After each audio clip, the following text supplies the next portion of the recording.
When Doom 2016 came out, it reminded me of what video games used to be. Straight up entertainment. I forgot that games could be fun and not so demanding. For years, I was playing games with an overly dramatic story, or shitty RPG elements, or cover-based mechanics. John Carmack, co-founder of id Software, once said, "Story in a game is like story in a porn movie. It's expected to be there, but it's not important." I totally agree. Doom 2016 even changed the way I look at music and movies. For probably 10 plus years, I wanted art to challenge me, or make me think. I loved and still love original ideas and art that swims against the current. But when I played Doom 2016, I was reminded of something that is as important as challenging yourself or growing. Just having fun. Doom 2016 doesn't demand anything of you unless you want to crank up the difficulty or do a pistol-only run. It's not demanding you learn its lore or pay attention to the story. It's just fun. But if you want it to be hard, there's an option. If you want to learn the lore and hear its story, there's options. Surface level is just truly entertaining, but if you want more, it gives you options, and even those options are all entertaining. Doom helped me remember an important part of my past, and its sequel is going to be released in a few months. So I made a list of games that are just straight up a good time. No frills. Check them out and let me know what you think.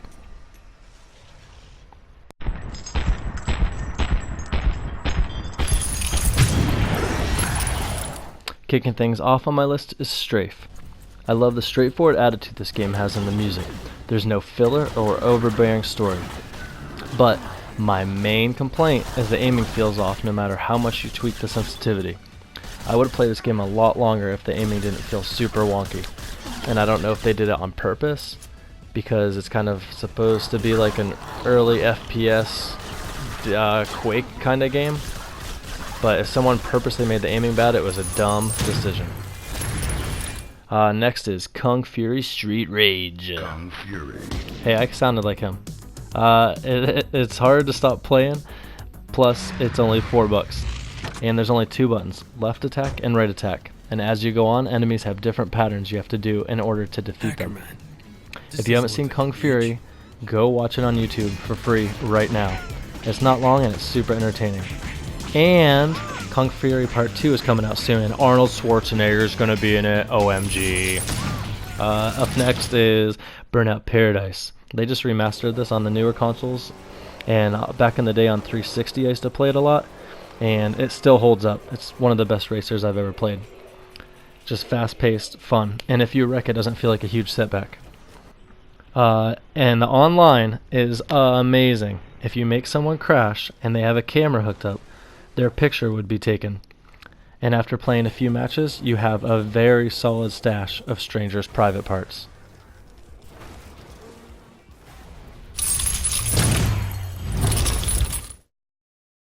Fighting EX Layer holds number 7 on our list. This game has one of the worst names of any piece of art I have ever heard in my whole life. When I first heard that name, I thought it was going to be like the project's name or like the early prototype name, but then they ended up releasing this game with that name and I was blown away. It's just so bad. But ignore the name and just check this game out. It's a really good time.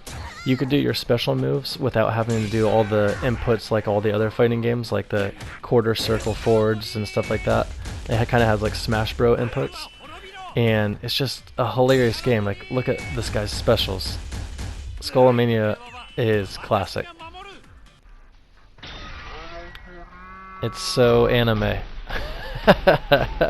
It's a good time, and you definitely need to check it out.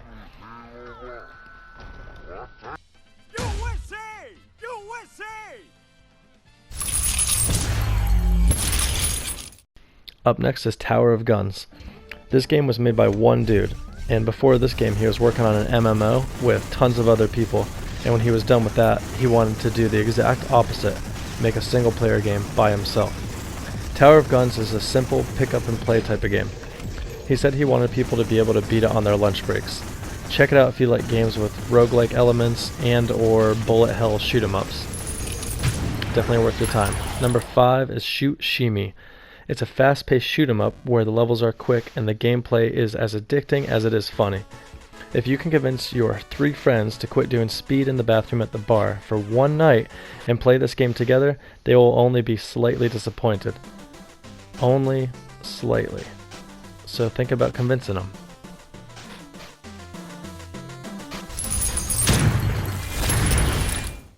Immortal Redneck is similar to Strafe and Tower of Guns, but what makes this game better is the skill tree, the replayability, and the comedy. In that exact order. The comedy, did you feel my air quotes?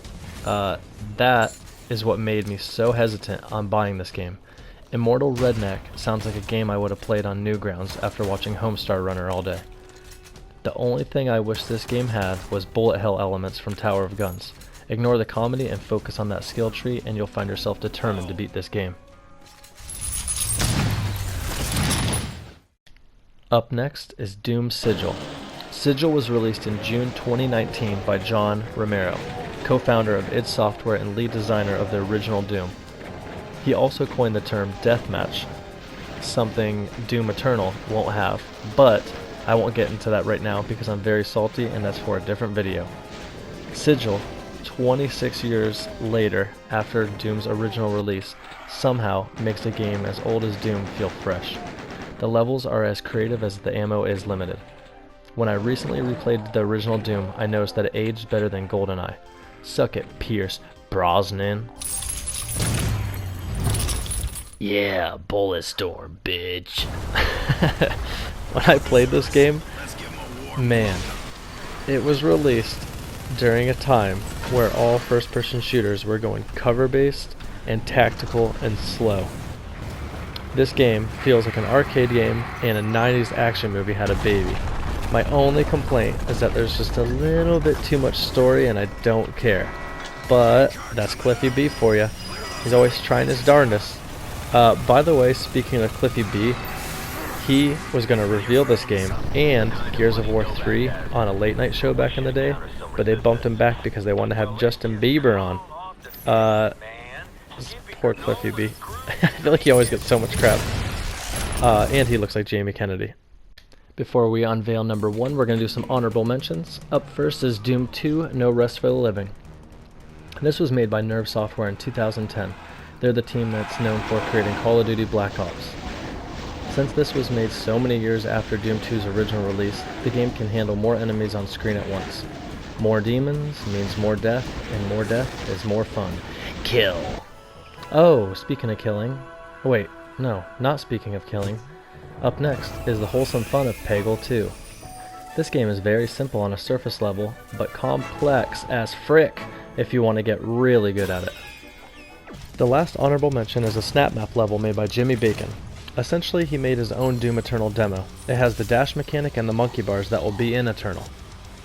He did an amazing job, and I feel like this map can be used to prep ourselves for Doom Eternal. And if you're not into prepping, maybe just use this map to hype yourself up. And if you're not into hype, then maybe use this level to get all your frustrations out? I don't know, you sorry sack of shit. Yeah, F-word, B-word, Shadow Warrior, number 1 on my list. This game is so much fun, and just like Doom 2016, you don't have to know anything about the story or lore. Just play it and have an amazing time. Shadow Warrior's comedy is easily 5 times better than Immortal Redneck's. That doesn't mean it's funny, it's just funnier than an average episode of Frasier, or Friends, or Big Bang Theory, or The Middle. Okay, there's an easier way to say this. Shadow Warrior is funnier than any TV show my mom has ever watched. There's also a sequel to this game, but I haven't gotten around to playing it yet. The game has a comical amount of blood, the weapons feel great, and leveling up your character and weapons always makes the game feel fresh. There's a reason why I want everyone to check this game out before Doom Eternal drops. It's the dash mechanic. I can't wait to see how the dash feels in Eternal because in this game it feels like a perfect addition to the classic first-person shooter formula. Thanks for watching, and I hope you check out at least 1 or 2 of the games on the list. And if you don't, I just really hope you remember to have fun. Relax your brain and turn off your ultra high-def realistic video games and just enjoy something that was made with the intent of being entertaining. Thanks again for watching.